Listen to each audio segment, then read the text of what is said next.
What's that? It's okay. Do you have a preference for this? I do not. I thought, well, we're having Jill go first, right? Jill, Jade, and then, yeah, okay. Jill, Jade, Steve.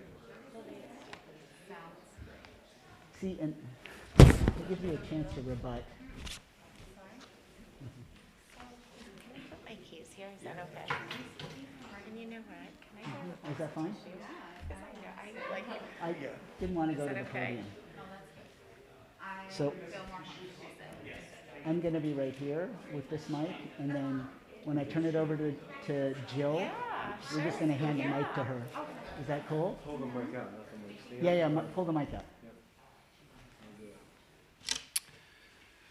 Good afternoon, everyone. Sum Call. I hope everyone who's fasting is having an easy fast as we come back to continue our afternoon Yom Kippur programs. We enter into our symposium. Each year we pose an important topic, an important question for members of our community to engage in discussing and thinking about and hearing stories of inspiration and hope, and today change and hope and the ways that we can grow as human beings are going to be so core to us.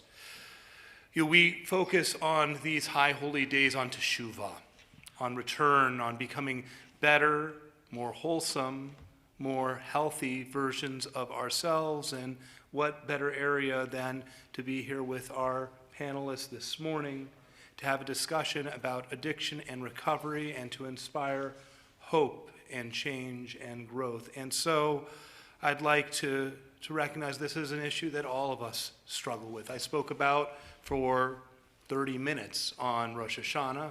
Those of you who remember how long it is won't forget the time, about the need for us to be aware of our mental health and to be supportive and caring to each other. And in there was the hope that I expressed that one day we can have conversations about addiction and recovery in a way as open as we discuss diseases such as diabetes and cancer. And so recognizing that this is a challenge that touches us all, this is a challenge that calls us all to grow and become better, that addiction is not something faced by a few lonesome individuals, but something that we together all experience in our world, through our families, through our own circles, and to reach out and support one another and to inspire one another to make the changes that are necessary to lead more full, more happy, more sustained, more peaceful lives. And so with that, I'd like to introduce our member, Max Matthies, who will be our moderator for this morning. Hello, everybody. Thank you, Rabbi. The topic and the theme of this symposium is we're here to inspire hope, and by way of our stories and our experiences to reduce the stigma of addiction and mental health. Sorry, I'm going to read this because I was here at the symposium a couple of years ago, and my wife really got to me that I didn't have any notes prepared, so now I have some notes prepared and to keep me on track. So this is a great topic for Yom Kippur and for the National Addiction Awareness Month, which is this month. I'm here with Jill Sherman-Marx, Jade Marx, and Steve Feldman. The goal for this is we're going to have each person share for about 10 minutes or so their story. And then when they're all done, we'll take some questions from you all. So if you are online, please use the chat function, and the rabbi will get those questions to us up here. And then we will be ending promptly at 2 for the multi-generation service. And so what sort of qualifies me to be up here with these wonderful people, I'm really honored, by the way, to be here. When I was at the symposium a couple years ago, I shared a lot about my story, but I didn't share very much about my alcoholism and now 31 years of recovery, or about my 34 years of diagnosed mental health struggles with major depression. My drinking began before I had any conscious thought. I have tons of pictures of when I was a baby with my father holding up a beer bottle to me, and many stories of, having brandy for any teething issues and when I was nauseous. My parents drank, and alcohol was part of every good thing and every bad thing that ever happened in our family. Both of my parents came from what we now call our alcoholic homes. My mother's mother only learned how to drive so she could drive my drunk grandfather to his board meetings and city council meetings because he had lost his license. He was the governor of the town that they grew up in, and everybody knew he was a drunk, but there we have it. So I have many preteen and teenage years of sneaking leftover alcohol from my parents' parties, or straight up from the liquor cabinet, whatever I was feeling. And you know, it's hard to be a kid, right? You just have all sorts of issues of feeling different and feeling unable to control your circumstances. But whatever I was feeling, this elixir, this alcohol, would soothe me or spur me into action when I was otherwise feeling paralyzed and couldn't do something. It was my solution for all of my ills. And, you know, as I'm looking back on my experience, I can also see that I probably used alcohol to deal with my depression. And I don't think that one caused the other, but I do think that they're inextricably linked to each other. And as it inevitably does, and we'll hear from these people here, that this fix, this solution, this remedy really stopped working. And I found myself further and further from who I wanted to be, who I wanted to be with, and where I wanted to be in life. The solution became the problem, and one day I woke up with no memory again of what happened the night before, with my partner at the time so angry with me that she couldn't speak other than to say we had argued again, and that appliances were thrown. And when I'm in AA meetings and I talk about this story, people laugh, but I know some of you might find that horrifying. So I looked in the mirror that morning and I couldn't even recognize myself. And I got a very clear understanding that if I didn't stop drinking, things would not change, and my parents' life would be my future. And that was my first day of recovery, and that was December 25th, 1989, and I was 25 years old. I went to AA. I went every day, sometimes 2 times a day. I was desperate. I was desperate to change. I went to therapy. I went to a psychiatrist and on antidepressants. And slowly, but very slowly, my life began to get different. I want to say change. It wasn't so quite dramatic at first, but it started to get different. I felt the need to really give back because my life started getting different, and I felt hopeful. And so I went back to college and I got a degree in psychology and became a certified drug and alcohol counselor and began working in the field of addiction recovery. I continued to go to AA, to therapy, and I took my meds. And, you know, here it is 31 years later, and I am a functioning adult. I went back and got a law degree. I am a professional. I married a woman who loves me more than I deserve, and we've been together almost 20 years. I have 3 amazing kids that I can talk to about my experience and what happened to me. You know, and last night we had a conversation to talk about Yom Kippur and about what it means to make an amends and what it means to change and what it means to really want to be in community with one another. And in an age-appropriate way. You know, my son is 3, Willa is 7, and Esther is 10. You know, we had these conversations that I never had when I was a kid. So I've learned many things over these years of navel-gazing and processing, of counseling people professionally and by sponsoring other recovering alcoholics. And it is this. This is the biggest thing. Whatever healing I have to do and whatever healing I can facilitate others to do, I can't do it myself and I can't do it alone. And we can't do it by ourselves and we can't do it alone. Addiction is fed and it grows in loneliness and disconnection. Healing and recovery only comes from community and from connection. That has been my experience. If nothing else, if I am feeling despaired, I can go to a meeting, I can go to a service, I can connect with another alcoholic or another person with illness, and I feel an instant connection and I don't feel alone. And I feel like I can get better and I can do different. Rabbi said it today before the Torah readings that hope and change are possible, but not in isolation, not in a vacuum, only by being together. So when we talk about reducing stigma, I don't think any of us here on the Bima are thinking that you want to think better of us or to necessarily understand our process. Addiction is really inexplicable. It's hard to understand. Those of us who are addicts and alcoholics, we do really crazy and inexplicable things. It makes no sense. So it's really hard to understand who we are. But when we talk about destigmatization, it means making room for someone to ask for help. We have accomplished destigmatizing addiction and mental illness by being the type of community that communicates that we are here for you and that we can hold you in whatever you bring to us.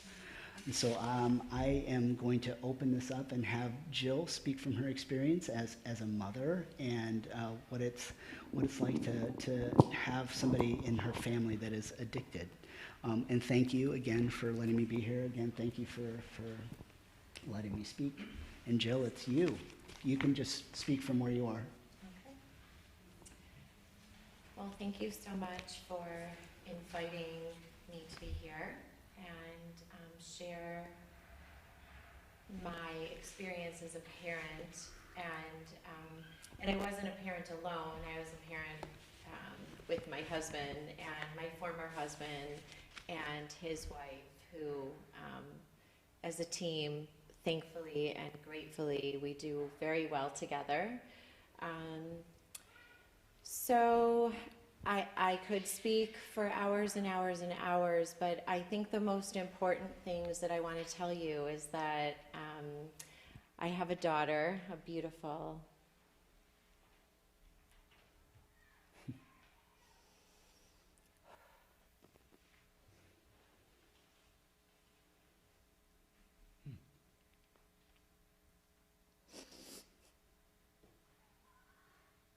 an amazing daughter who, and I'm sorry, I'm so grateful every day that she chose life, because that it was really about her and her choice. But from our family standpoint, comes from, say, an upper middle class family.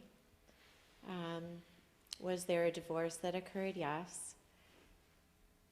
We celebrated every holiday, every birthday. We still continue to this day, with my former husband and his beautiful wife.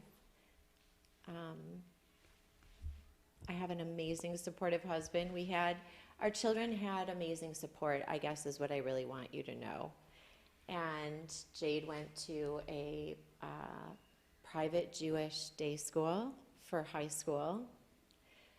So she, all of the things that I think we think of when we think about a heroin addict, we think of someone who possibly is living on the streets or comes from, a family that's not so privileged or not so supportive. And that wasn't our family story. The good Jewish family, right? And we have a heroin addict as a daughter. So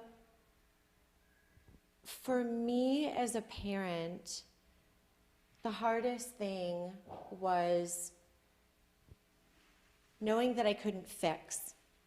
I have this child who, when she was a little girl, those of you that have children, they fall down and they scrape their knees, and we can pick them up and we can put a Band-Aid on it and we can kiss them and tell them that everything's going to be okay.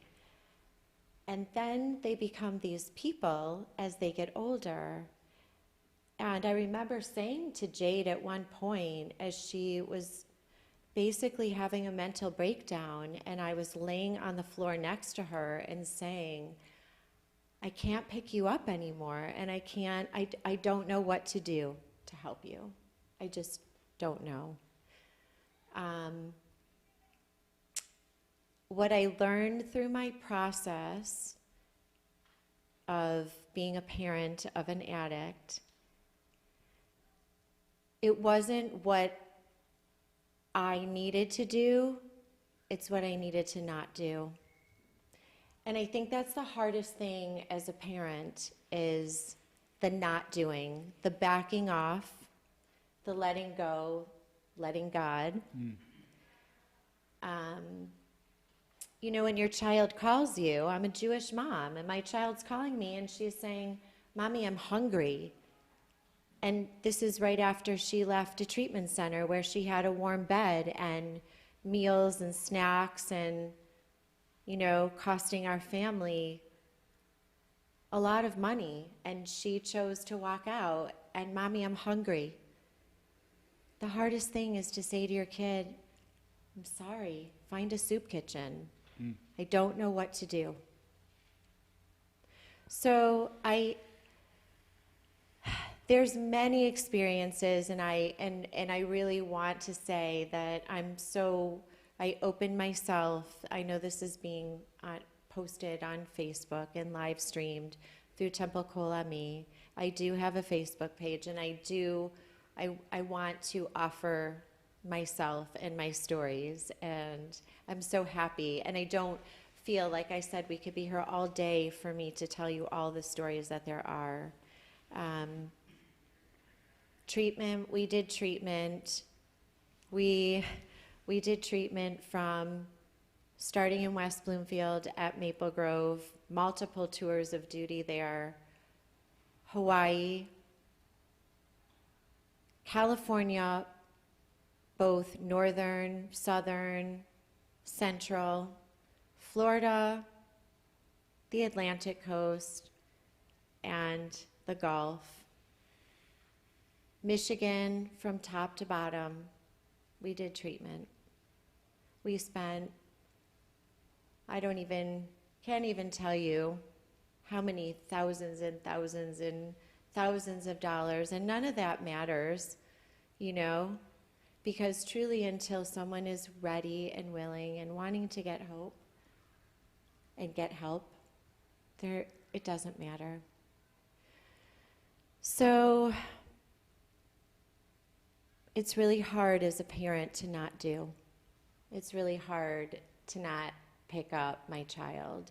It's really hard when I see pictures of her in clothes that are disheveled and she looks broken, to not say, come and take a shower. Come, let me feed you. Come, let me buy and do for you. It was the hardest thing ever, the holidays that we didn't spend together. And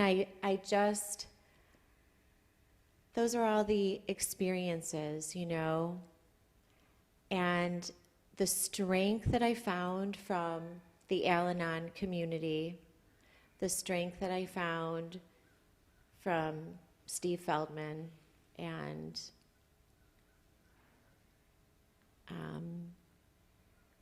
his partner, the strength that I had to muster up inside me as a parent, and the hope is right here. Right here.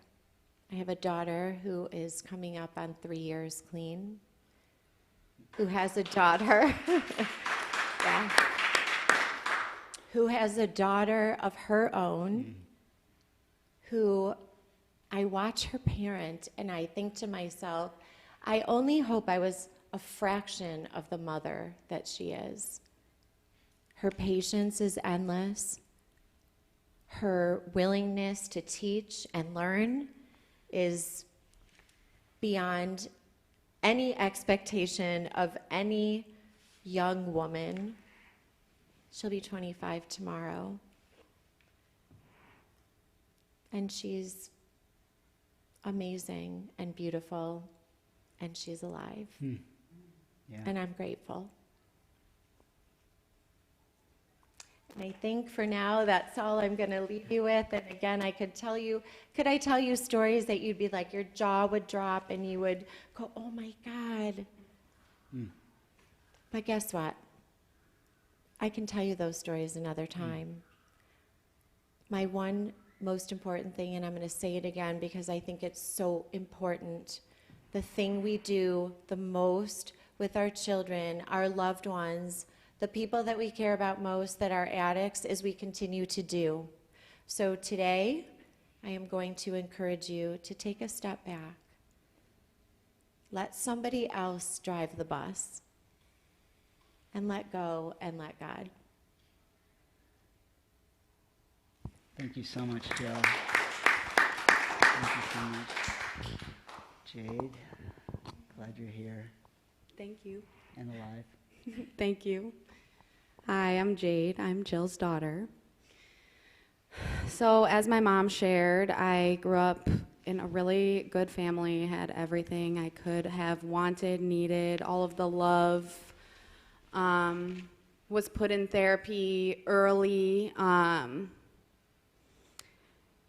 they talk about, like, in treatment centers and recovery, like, figuring out if the mental illness or drug addiction came first. What came first? And for me, I really think mental health came first. I started at like 14 years old, really started getting depressed, and was acting out then in other ways before the drug use, before I picked up any substance. And then once I picked up substances, it increased. My mental health deteriorated, and my demons took over. As my mom shared, I went to treatment plenty of times, was homeless all over the country, could also tell you plenty of, they call them war stories, but I'm not going to get really into that. Just because that's unnecessary, because today, I'm not that person. I was telling Steve before, like, sometimes obviously sometimes memories will come up, or things like, because trauma occurred, like I'll have panic attacks, sometimes still to this day, and like I try and think of the person I was throughout my addiction and my struggle, and it's just like, wow, like, thank God that girl is gone. Like, yes, there are still some character defects that I am working on and will continue to work on probably for the rest of my life, that I obtained during my active addiction. But like, I'm not that person anymore. Like my mom shared, my daughter is my whole world. I can say I'm a great mom because that's like one thing that I know. I will be attending esthetician school in November, and I'm super excited about that. I'm just so grateful, like, to be here because I've lost so many friends throughout the years.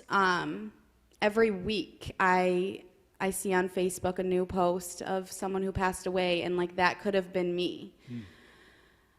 People who lose their daughters, parents, brothers, sisters, and like I look at my sister and like I get to be a role model for her today. Like, yes, she witnessed me go through my struggles, but like I get to teach her how to be a strong, capable, like confident person because of the stuff that I endured, because of the struggles that I faced and put myself through. My life has changed for the better and continues to change.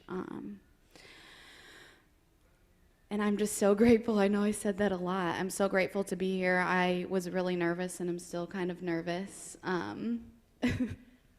But yeah, I don't know. I think that's all I'm really going to share. I'm so happy to be here. Thank you so much. Here's Steve.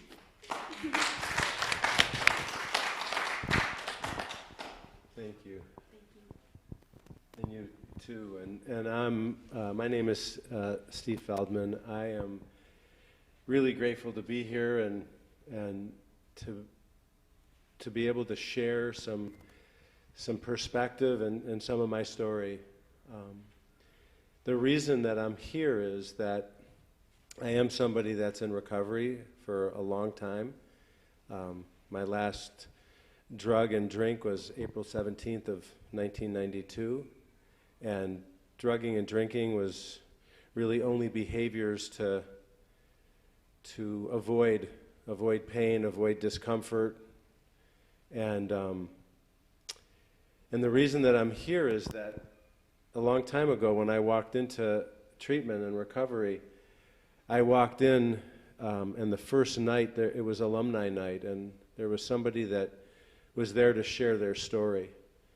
The guy's name was Luther. Luther was a black guy from the city. He was a heroin addict that was homeless, and there I sat, a Jewish kid from the suburbs who drove a nice car, and lived in a nice house. So obviously me and Luther had nothing in common. Except 30 seconds into Luther talking, I already had the first amount of relief that I felt in many, many years on my first night of walking in to the treatment center. And what I felt was that I wasn't alone. And everybody has referenced that community and connection is the thing. So the hope for me is that if one person, either online or sitting here, can take a little something away from this in either strength or hope or possibility, then it was a success. And, you know, my particular story is not so dramatic. I abused every possible thing that I could with substances to the point where I couldn't do it any longer. And it took a lot of, there was a lot of pain in my path, and I got to a place where, you know, Jill said that somebody has to be ready to change or to get help. And I think it's true, but I think the environment around us is important, because the environment around us can raise that bottom. I'm going to move back a little bit. The environment around us can raise that bottom. And my wife at the time and my parents both said, I was in business with my dad. He said, listen, if you get help, we can continue to work together. And my wife said, hey, if you get help, I won't leave. And I didn't want either one of those things to happen, so I got help. And I've been sober for 29 years, and along that journey I've learned a lot, because I have an addictive personality, and drugs and alcohol were just one thing that I used. But when I share, I talk about my addictions like Walmart has a warehouse. I got so many different ones on different shelves, and it could be anything. And really what addiction is, through my eyes, is it is a strategy to avoid and to not feel. For me, the biggest avoidance was discomfort. You know, I too came from, from what on the outside looked like a good home, but my parents had struggles. You know, my dad was a guy that was super angry and pretty abusive. Nobody knew that. And I don't blame anything on him. He did what he had to do. But I can point to the fact that the discomfort of not knowing what was going to come from that was kind of the seed that fed the initial addiction. And once the addictive process gets going, through my eyes, I start using a solution that by using it only makes the problem worse. Mm-hmm. And creates a whole other set of circumstances. You know, Jade talked about having some traumas. A lot of her traumas that she shared with me happened in the midst of addiction that otherwise might not have happened if she wasn't on that path. So the strategy of wanting to, medicate her own mental health, she reached into the toolbox and found something that for a while probably worked, but after a while it doesn't work. Along the path of being sober from drugs and alcohol, I have other addictions that I had to face. At my top weight was 335 pounds, and I wasn't loyal to my wife and to my family, and I blew up everything. I lost everything, and I was sober. And the reason that I sit here today is that it was getting completely honest about everything. And, it was talked about making an amends and making amends. My amends is that today I live in a different way. And my family that I blew up, I'm close with today. My wife that divorced me, we have worked really hard to put our relationship back together, and many years later, we are together and healing the past. And I say this not to say that my story is so unique, but I say it to let people know that there is hope. And, you know, I in my business career have been an entrepreneur, and so how things lined up, I was a business consultant for a company that helped people in crisis. Mostly it was medical crisis. But my partner and I recognized the opportunity to help people in the world of mental health and addiction. So the thing that I struggled with the most has become really my education. Because I can look at anybody today and provide a story that no matter how difficult it is, no matter how challenging it is, no matter what the circumstances are, there is hope, there is healing, and there is peace of mind that can come from coming out of the darkness, coming out of the shadow, and not hiding. And I feel incredibly blessed. I've been trained as an interventionist, and I don't have a clinical background. I guess if sitting on a therapist's couch for many years, if I could get one of those, I would probably have some initials. But most of what happens for me is I work around some really smart people with a lot of initials and a lot of experience, and my hope and desire to help others has moved me in this direction, and I've gone through a bunch of trainings to do interventions. Intervention is nothing more than an interruption. It's being called in when a path is going one way, and mostly a family wants to have that be a different path. And there's, you know, intervention isn't just like you see on TV where it's a surprise and somebody's, you know, threatened into going away. But intervention is really a process of creating a loving environment, dignified, not shaming, and getting through to a person's heart. Because what the belief is from everybody, no matter how horrible are the things that happened in active addiction, people are good. There is goodness inside. And what we want to do is we want to help share a message that there is a way through love of being able to access that. And in accessing love, anything is possible. And this is not about identifying somebody in the family that is the patient. This is about that any family system has things that can shift. You know, what happened in this beautiful family story is, you know, Jill talked about how stepping back. Well, it wasn't just stepping back. It was also communicating what she was willing to do and not do. Because then Jade had choice. And I don't know exactly what it is that makes it work, but when we're always doing, it doesn't give the other the ability to make choice. So everybody has a place. And what we want to be able to help happen in this community, in this world, is for people to talk about it. You know, it's so inspiring to listen to your story. I know so many lawyers and many that are in recovery, but that keep it as a secret, you know, because of their work or shame or whatever it is. It's inspiring to be able to hear and understand what you've created and the help that you've provided for others by doing it. Like, I felt you share, and it became immediately lighter for myself to be able to talk about this. You know, this is a serious, serious subject, but there is hope, there is joy that is available, and it's an honor to be able to share with you guys and sit on the stage with you, and it's really appreciated, so thank you very much. Thanks, Steve. Thanks, Steve.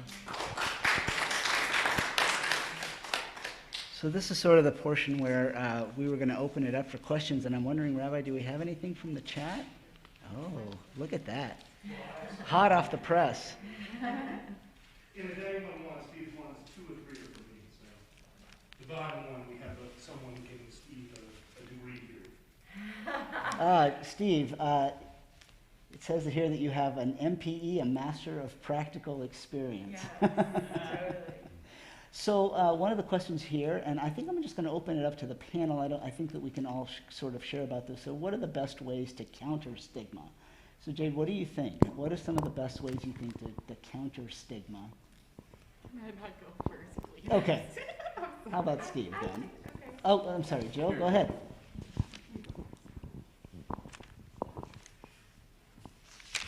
Right here, what we're doing, this is one of the best ways that I can think of to counter stigma, is tell your story. There is no shame.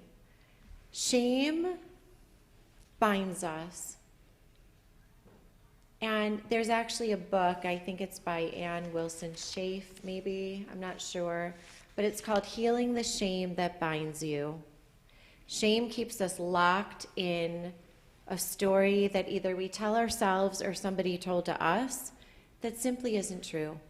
It's a cognitive distortion of the truth. Coming and telling one person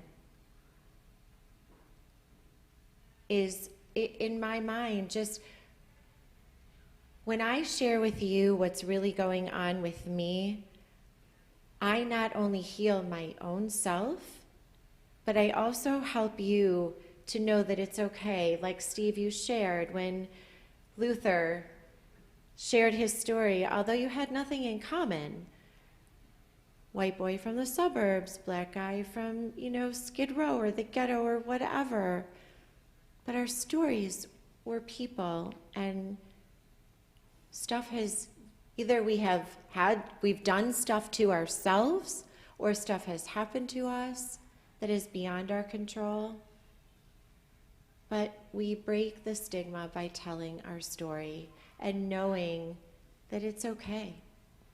Just creating that safe space. Mm-hmm. So. I agree with my mom, just being completely. I'm sorry. I'm so nervous. Just being completely authentic and open about your life, like my life, my past, and struggles now as a clean person. Like, just being completely open. I knew you had something to say. Got it. I was part of a group that was called the Jewish Addiction Awareness Network, and it was started out in California. And the story about this was that this woman had a son who she was part of a congregation, and the son had to go to treatment several times, and she felt that she was kind of pushed out and shamed from the community. So she wanted to start this organization, and the byline is that addiction is not a kugel disease, that nobody's bringing kugel over when somebody comes home from treatment. And I just thought it was such a beautiful way to frame it. And I think the answer to that really is what you guys said, but it is love and authenticity. The thing that opens people's heart is truth. And, in many cases, for me, I held back for so long because of stigma. It kept me from getting help in so many ways. But when I finally shared honestly and openly, the receipt of that love was so great. And the consequences as a result were never near what I had built up in my head. Mm-hmm. I agree with the panel. I also think that deep down inside, we are not so different from one another. All of us use coping mechanisms to get by. We all have faced the human condition. We all have things happen in our lives, and the way we get through that, I used drugs and alcohol, and now I use recovery, and I use, my friends, but we all have different coping mechanisms, and to share about how I used mine opens it up so that you can share how you use yours, and that's all we are doing. This is a coping mechanism to get us through life. And I also wanted to talk about, it's not my fault that I was an addict and alcoholic. I can't take responsibility for the fact that I was a drug addict or alcoholic. The only thing I can do is take responsibility for my recovery. And I think sometimes it's really easy to blame people. Like, I wanted to blame my parents for so long for messing me up and, all this stuff, but that's not it. It's on me to get recovery, and it's nobody's fault when they're an addict or alcoholic. And you don't become an addict because your parents are the way they are or because of things happen to you. It's just what happens, and I think that taking away that sort of blame, that fault, like, I know that, Jill, I can only imagine that you felt like there was something that you might have done. Is that true? I mean, that you could have done something different and made it different for Jade? I mean,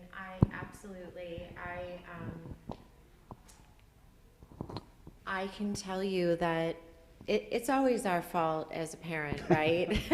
It's always, my standard joke is, they're going to be in therapy someday and blame you anyway. So, but it's really not a joke, because I think that is what we do, whether it is your spouse or whether it is your child or your best friend, or what could I have done differently? What did I do to cause this?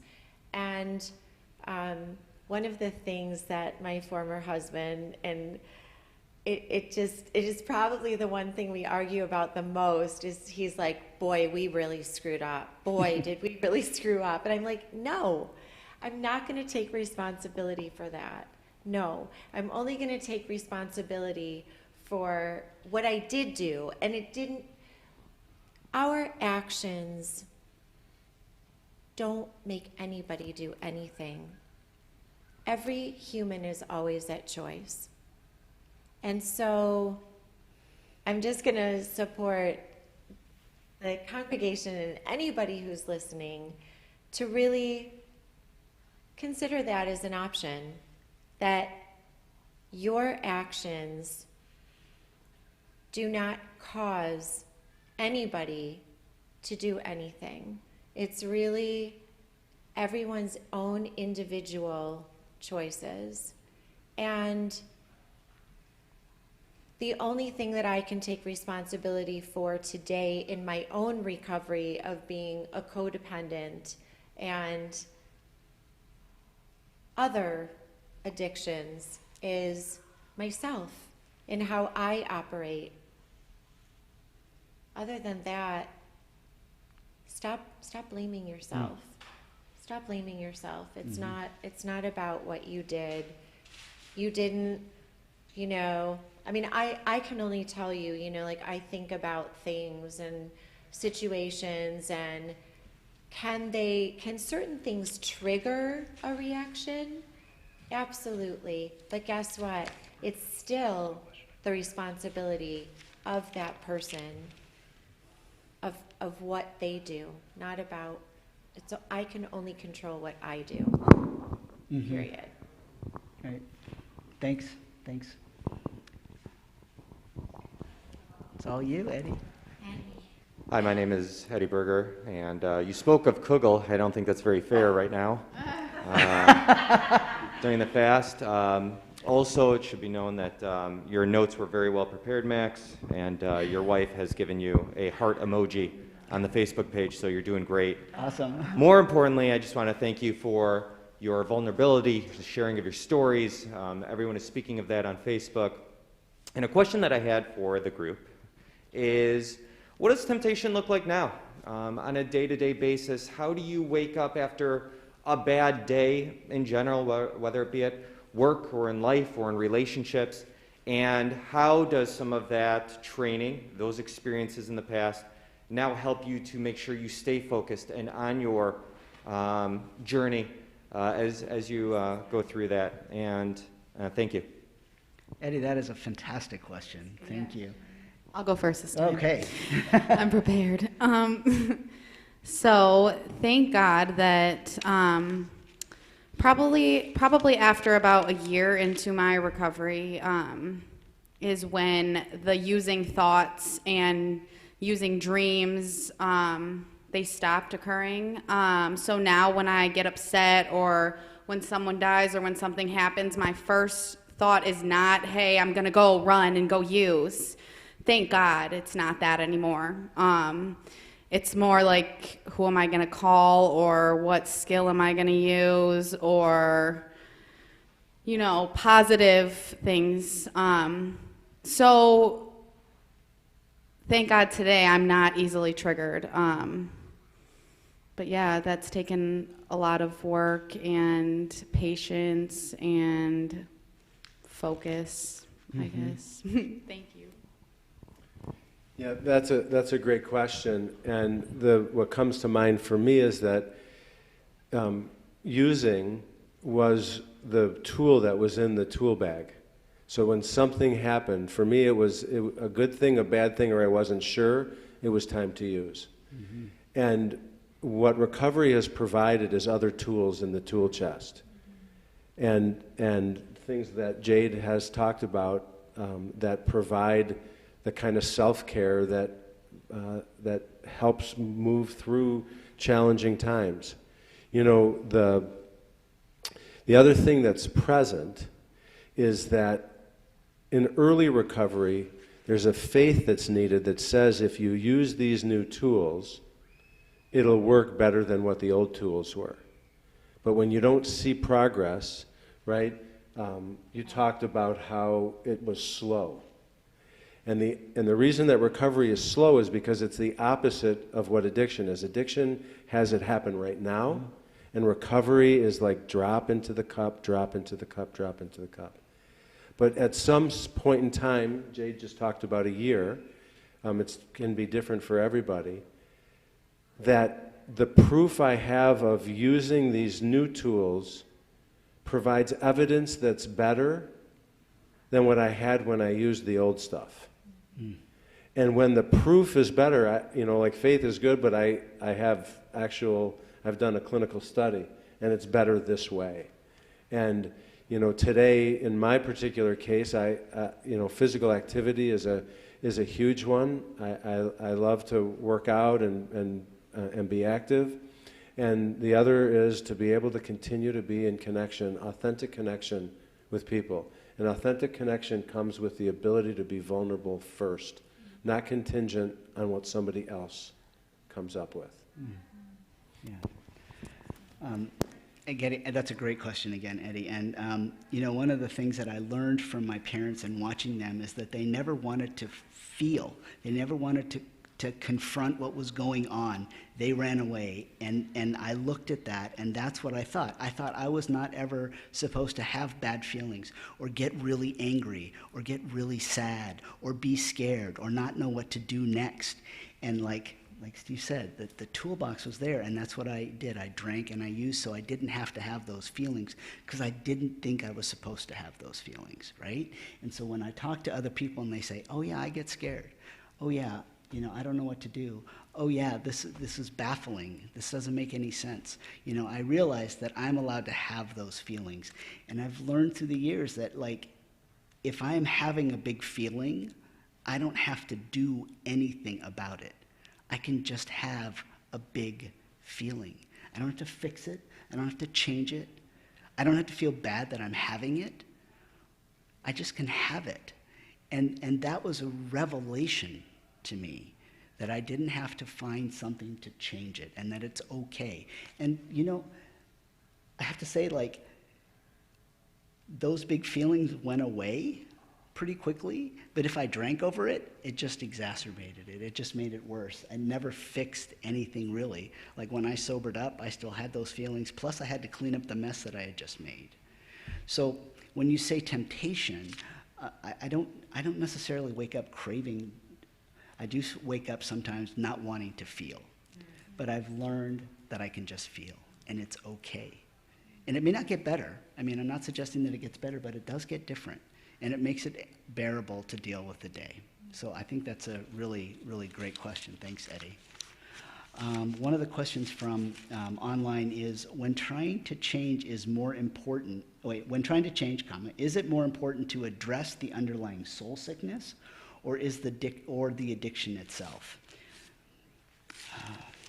Yeah, I'll let you start on that one, Counselor. Yeah. So that's a great question.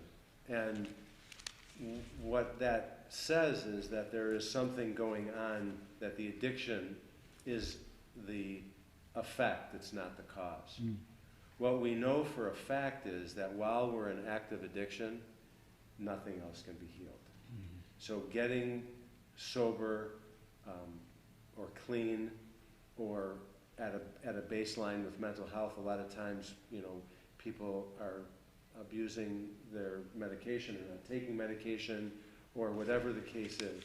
So in many cases, I'm going to say in all, when there are underlying issues that exist, underlying traumas, that getting clean and sober first is the place to start. Mm-hmm. And I think one of the misconceptions about treatment is that, especially around here, because treatment is so based on what insurance will reimburse, that people are getting medically safe and stabilized,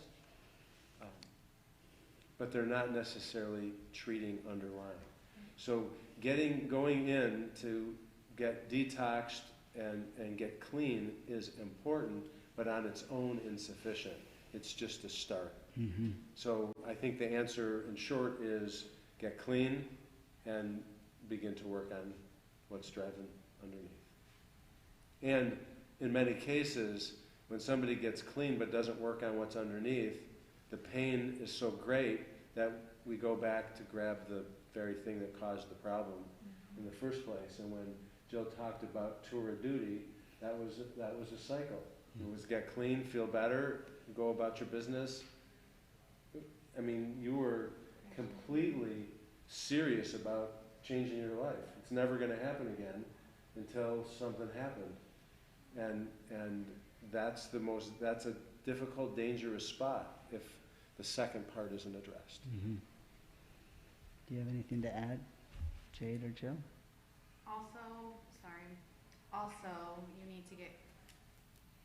Also, you need to get clean in order, if you're on psychotropic medication, it won't work unless there is no drugs or alcohol. And yeah, that's all I have to share. So yeah, I agree with Steve. I guess the only thing that I want to say about that is it's kind of the chicken or the egg, what came first. And, I have a little bit of a clinical background in mental health. That was originally where I started. And,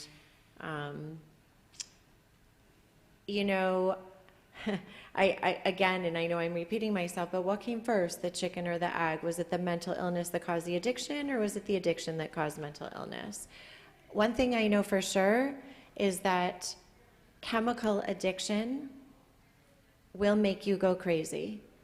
We say three things about addicts. We say they are either going to recover, which is the hope.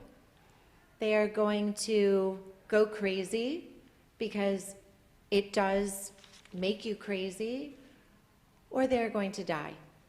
There's three choices. Typically speaking, there's three choices if they continue on that path. So I think it's really important to, obviously, you want to get the substance under control, but I think it's really important to really know what's going on and what was the baseline before. What happened before?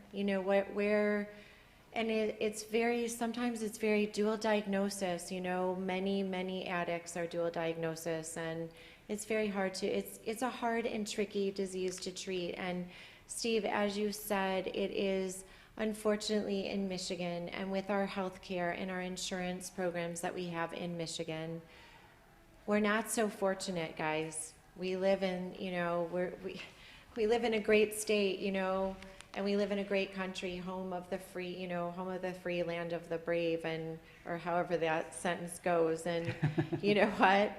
Our health insurance, it stabilizes, it medically stabilizes, and then usually they're out the door. I mean, there were so many times that we rallied with insurance again and again and again, you know, and it's just, it's sad. It's too bad and it's sad. But don't let that be the thing that keeps you from getting help, because we can medically stabilize, and we can, you know, there are plenty of programs out there that that insurance has nothing to do with. And Steve Feldman is a great resource. And yeah, it's just, it's unfortunate, but stabilize and then, you know, move on. So. And just for a different perspective, I did not go to a recovery center. I did not go to a medical detox or a facility. I got sober through Alcoholics Anonymous. And that's all I did. And I know a lot of people who have gotten sober just through the 12-step programs without needing to be physically detoxed. And I'm not suggesting that, you know, those are not, that they don't have their value. They absolutely do have their value. And when I worked as a drug and alcohol counselor, I did a number of referrals to these medical detoxes, and I do think that there is a place for those. But there are places that you can also get sober where you don't have money, and they are as successful. So I just wanted to put a plug in for that. We have, 4 minutes? Are there any more questions from the floor? Yes. Thank you. First of all, thank you for doing this. You don't know it, but you may have just saved somebody's life that's listening right now, and you just may have done that. So thank you for doing that. Quick comment and then a question. You've just reaffirmed something with every either former addict that I've known or know of, that you know the exact date that you took your last drink or did your last drugs. And it just seems to me that that's just the crossing of a threshold, that you've just shut a door and locked it and walked into another room, never to go back into that other room. It just seems to me that seems to be a common trait from those who have succeeded, in that you've just set that date and you move forward. So that's just something I noticed that is just consistent with any other person that has been through this. And the question for you, and it's a two-part question, were your tattoos before or after? I mean, and it's not a joke. It's not a joking question. During. During. Okay. But I think, yeah, during. No, well, I still get them. I still get tattoos, yeah, and I'm still going to get Because plenty what I more. was going to ask was if it was like from, you know, before, I mean, do some of the tattoos kind of remind you of things? Is it something where, because, you know, they're kind of permanent. I mean, I guess you can get them removed, but is there an issue with some of them where it No, there's no issue. I have a few tattoos that have like interesting stories that I won't share here, but nothing negative, no negative connotation to them. Oh, and my mom and I, she told me probably like 5 years ago when I was in and out of treatments that if I ever got a year clean that we could get matching tattoos.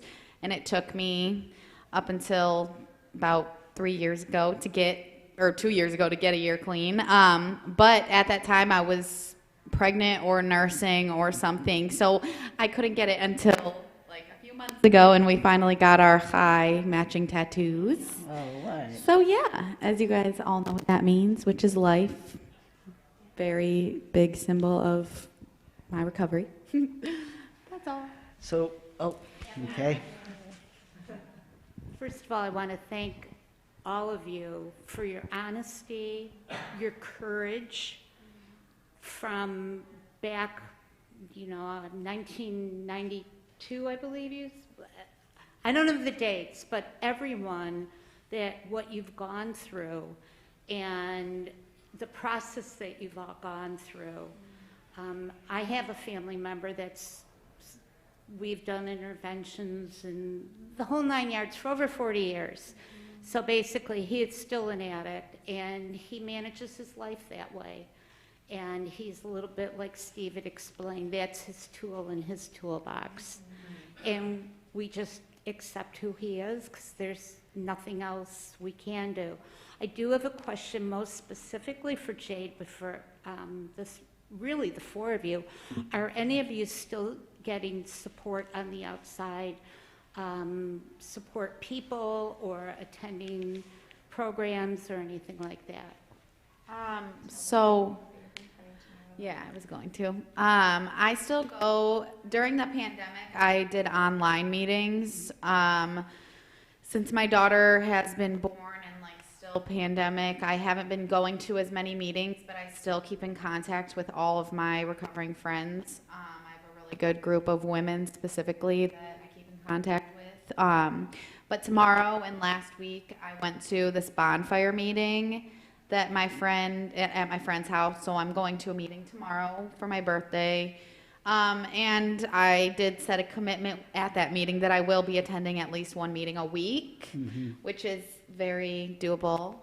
And I definitely keep, and I have a therapist who I talk to monthly pretty much as well. So, yeah. I am actually going to cut everybody off because we are at 2 o'clock, and I'm happy to talk after this if you have any more questions, just so that we can make room for the multi-generational service. We had one more question from online about resources, and we have a handout. We have a symposium handout that has a list of a number of resources and links, so please, if you're out there online and if you're here in the community, please look at that for the resources.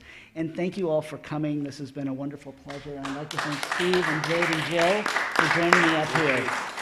Thank you so much. It's all yours, Rabbi. All right.